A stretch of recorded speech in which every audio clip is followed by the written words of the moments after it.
Hi, I'm Kimberly Grocer, and thank you for joining us for episode 2 of the Black Women in Yoga series.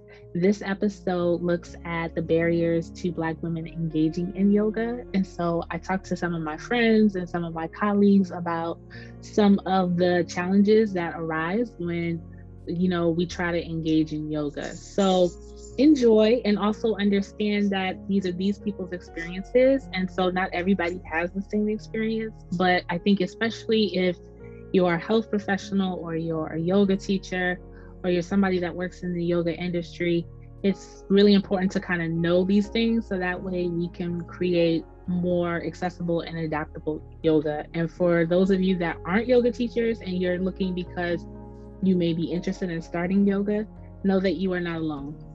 Right? There are challenges. You have a right to your experience and feel how you feel. But as we talk more in this series, you'll see that there are ways to overcome that. All right. Enjoy. To do, and even though the teacher was explaining the moves, I think she still just kind of did it in a, how to do this kind of way. It wasn't like, hey, is anyone having trouble with this? So I'm trying to keep up, and then I'm laughing because I'm like, oh my gosh, I have no balance. I'm falling all over the place. And everyone else is like, what is wrong with you? So that class completely just turned me off. I was like, okay, this is way harder than what people are saying. There's no calmness about this at all. In fact, I actually feel silly, being in here trying to lift my leg up and stick my arm out and falling down and all of that.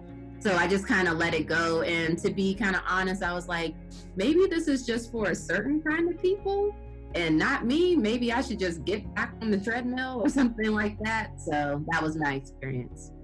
Am I going to go into another class or with another instructor where I feel left out in the group? It's the immediate anxiety of walking in there and thinking again that everybody's going to know when she says downward dog, they know exactly what to do. And I'm looking around trying to figure it out. And by the time I finally figure it out, we're on to the next move. And I'm like, okay, here I am again. It's almost like I feel like I'm going into a place where I'm going to have to play catch up.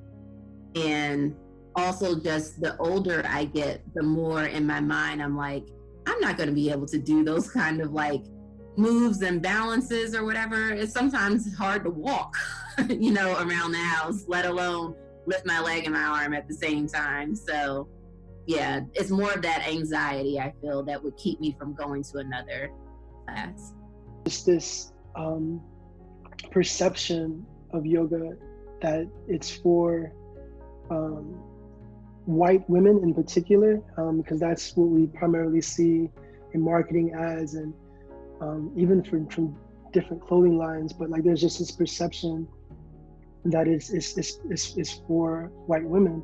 But when you thought of yoga, you thought of just some type of hippie living, raw vegan eating person that it didn't connect to us. And when I say us, as in Black people, it didn't connect. So I think it was the pricing, it was the accessibility. And I think also, for me, when I first started practicing, I tried 2 different studios in Harlem. I think it was not seeing someone that looked like me.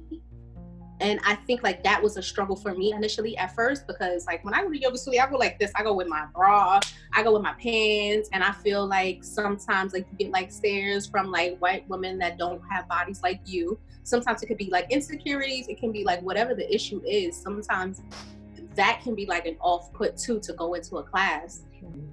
Some of the barriers of conventional religion were in the way for many people. They thought yoga was a religion, or it would be something against their religious beliefs. The biggest one, I think, is our perception, the way that we think.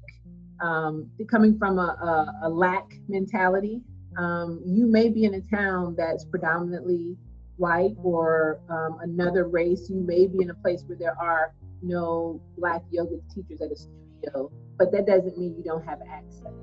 I think we really have to stop saying we don't have access, because with social media, Facebook and Instagram, you type in Black yoga teacher and you're going to get bombarded with lots and lots of people who look like us, who are practicing, who are in this space, and who are wanting to help. So I think once we come from a place of, abundance, and say there's an abundance of information out there for me to learn, then it'll open up the world for us to be able to practice more. And that's not to say that you're going to go into a place like maybe Charlotte or Atlanta where, it's a ton of Black women and men that are teaching and practicing yoga. It's not to say that you don't live in a town that's limited with people who look like you and I, but it is to say that our mentality really guides the way we see the world. So if I feel like there's no access, then there's no access. But if I feel like there are resources out there for me as a Black woman, then what's going to happen? Those resources are going to present themselves, and I'll be able to find videos. I'll be able to find people who are willing to mentor me virtually. I'll be able to find a town, 30 minutes, an hour up the road where I can connect with other Black women doing yoga. So from my perspective, I feel like it's the way that we think about yoga.